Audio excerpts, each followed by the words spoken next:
Thank you. Thank you. We are coming to the closure. Thank you for audience. First of all, thank you for your amazing interventions.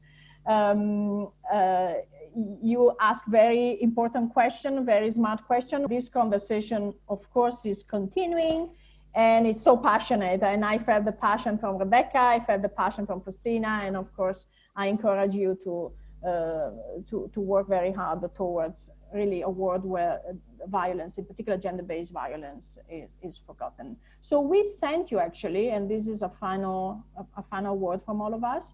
We sent you when you registered a quote that we wanted you to think about while preparing for this webinar.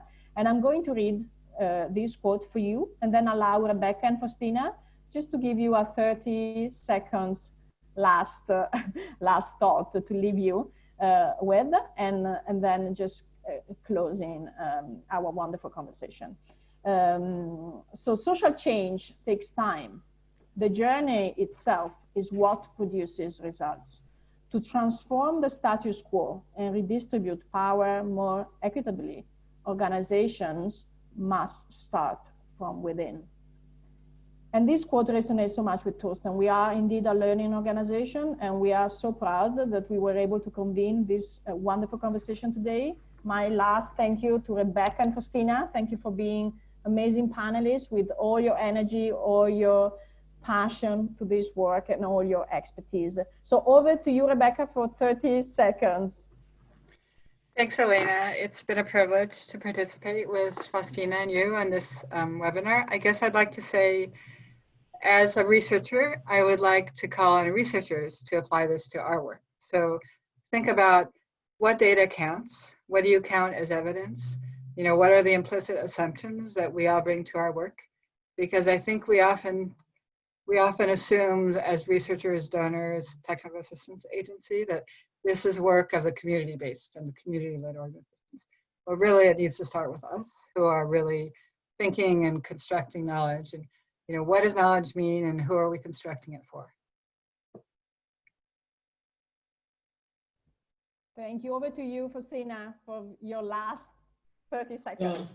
Well, thanks, to Tostan and Eleanor and the team for, putting this together, and for the audience members for joining, and for Rebecka for being such a, fantastic panelist. And, I learned a lot from her being on this panel. And just a few words really is that, this is really important work, right? This is what is going to change Africa, and it's going to revolutionize, African women's, and liberate African women, right? And for us to have a self-determining Africa. I truly believe if this work, we pay attention to this work, this will be what really transforms Africa.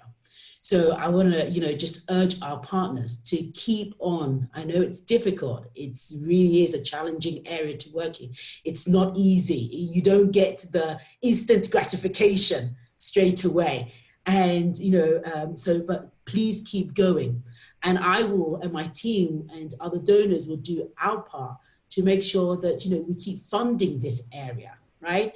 And we keep this topic alive by resourcing it appropriately, and, stop the short-termism that, that happens very much from the donor's perspective. We move on to something else, because if we don't crack this, all the other work that we're doing, whether it's service delivery, in, sexual reproductive health, whether it's, justice work and so forth, it will actually not mean or mount up to very much if we don't do this. So thank you, Tostan, for your hard work in this. This is great, and thank you for inviting me. Thank you once again, Rebecka, Faustina, all of you. This is a great call to actions that we are landing on. I would like to please invite you to join us for our next session. So the third webinar in the series, which will be most likely at the beginning of August. Please check your email from Tostan for date announcement and a very special guest that is expected to come. Thank you. Good day, good afternoon, good evening. A bientôt.